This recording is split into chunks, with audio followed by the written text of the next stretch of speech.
প্রধানমন্ত্রী, আপনি শুধু প্রধানমন্ত্রী নন, আপনি এই দেশের শ্রমিক কৃষক মানুষের প্রতিনিধিও। আজকে সারা বাংলাদেশ একটা ধ্বংসস্তূপের মধ্য থেকে উঠে দাঁড়াতে শুরু করছে। আমাদের কৃষি ধ্বংস হয়ে গিয়েছিল, আমাদের শিল্প ধ্বংস হয়ে গিয়েছিল, আমাদের ব্যাংক বিমা ধ্বংস হয়ে গেছিল, আমাদের অর্থনীতি একেবারে তলানিতে চলে গিয়েছিল।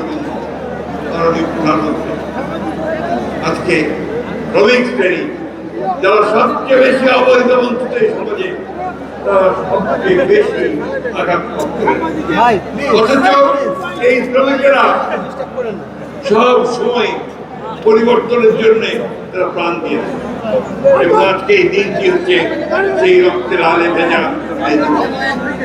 আমার মনে পড়ে এই অফিসের সামনে আমরা যখন সম্ভবত 22 সালে 7ই ডিসেম্বর 10ই ডিসেম্বর আমাদের সভা করতে দেওয়া হবে না, 7ই ডিসেম্বর যখন আমরা এখানে সবাই সমাবেত হয়েছিলাম, যখন পুলিশ আমাদের বাধা দিচ্ছিল, সেই সময় পুলিশে অতর্কিতে হামলা চালায় প্রথম যে শহীদ হয়েছিল মকবুল, একজন ওয়ার্কশপের শ্রমিক।